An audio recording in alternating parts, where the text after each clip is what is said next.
లోక్సభ ఎన్నికల వేళ బీఆర్ఎస్ పార్టీకి భారీ షాక్ తగిలింది. బీఆర్ఎస్ కు చెందిన ఇద్దరు మాజీ ఎంపీలు, ఇద్దరు మాజీ ఎమ్మెల్యేలు పార్టీకి గుడ్ బై చెప్పి బీజేపీలో చేరారు. మాజీ ఎంపీలు సీతారాం నాయక్, గోడం నగేష్, మాజీ ఎమ్మెల్యేలు సైదిరెడ్డి, జలగం వెంకట్రావు కమలం కండువా కప్పుకున్నారు. ఢిల్లీలో తరుణ్ చుగ్ సమక్షంలో బీజేపీలో చేరారు.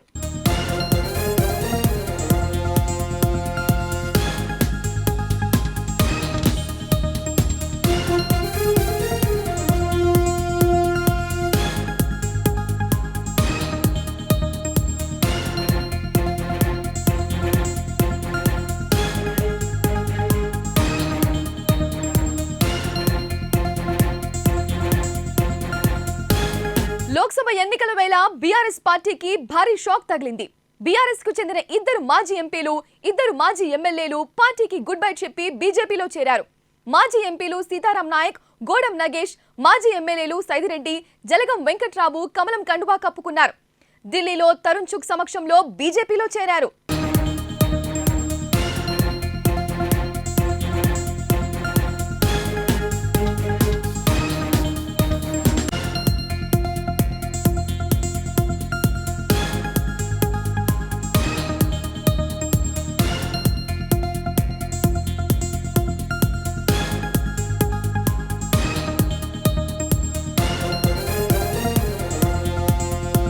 దీనికి సంబంధించి తాజా సమాచారం మా ప్రతినిధి ప్రశాంత్ అందిస్తారు. ప్రశాంత్, చెప్పండి. గత కొద్దిసేపటి క్రితమే బీఆర్ఎస్ పార్టీకి సంబంధించిన ఇద్దరు మాజీ ఎంపీలు, అదేవిధంగా మాజీ ఎమ్మెల్యేలు ఇద్దరు కూడా బీజేపీ పార్టీలో జాయిన్ అయ్యారు. ఇక మనం చూసాము, బీఆర్ఎస్ పార్టీ అసెంబ్లీ ఎన్నికల తర్వాత దాదాపు 39 ఎమ్మెల్యే సీట్లు గెలిచిన పరిస్థితి కనబడ్డది బీఆర్ఎస్ పార్టీ.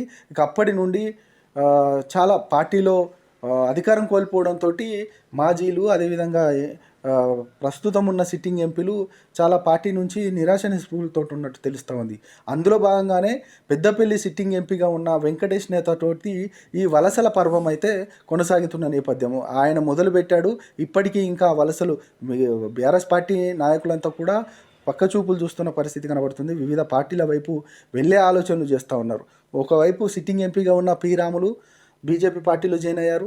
అదేవిధంగా జహీరాబాద్కు సంబంధించిన బీబీ పాటిల్ కూడా బీజేపీ పార్టీలో జాయిన్ అయ్యారు. ఇక గత కొద్దిసేపటి క్రితమే మళ్ళీ బీఆర్ఎస్కి సంబంధించిన మాజీ ఎంపీలు సీతారాం నాయక్, అదేవిధంగా నగేష్ ఇక మాజీ ఎమ్మెల్యేలుగా ఉన్నారు.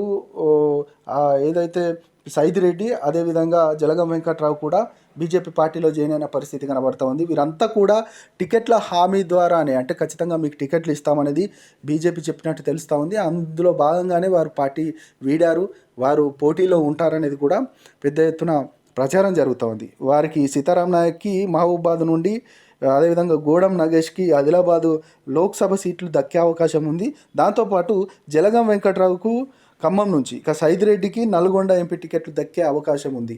మొత్తానికి వీరు బీఆర్ఎస్ పార్టీ నుంచి వీళ్ళంతా కూడా పార్టీ మారుతూ ఉంటే, మరొక వైపు అధిష్టానానికి సంబంధించి పార్టీలో ఏదైతే పార్టీ ఉండేవారు ఉంటారు, వెళ్ళేవారు వెళ్తారంటూ కూడా కేటీఆర్ వ్యాఖ్యలు చూస్తూ ఉన్నాం. దాంతోపాటు ఇక ఎట్లా వెళ్ళబోతుంది పార్లమెంట్ ఎన్నికలలో వలసలు, వీళ్ళంతా కూడా వేరే పార్టీల వైపు చూస్తున్న నేపథ్యంలో కార్యకర్తల్ని, అదేవిధంగా నాయకులందరినీ ఏ విధంగా కాపాడుకోబోతున్నారు, వాళ్ళంతా ఎన్నికలలో ఏ విధంగా వెళ్ళబోతున్నారు అనేది మాత్రం ఒక ప్రశ్నగా మారింది. దాంతోపాటు ఇప్పటికే 5 ఎంపీ అభ్యర్థులను కూడా కేసీఆర్ ప్రకటించిన నేపథ్యం కనబడ్డది. మొత్తానికి ఎన్నికలలో ఏ విధమైన ఎత్తుగడలతో వెళ్ళబోతున్నారు, వీరందరూ కూడా వెళ్తున్న వారందరినీ కూడా ఏ విధంగా అదుపు చేయగలుగుతారనేది మాత్రం ఇప్పుడు బీఆర్ఎస్ పార్టీ ముందున్న పెద్ద టాస్క్గా మనం చెప్పవచ్చు.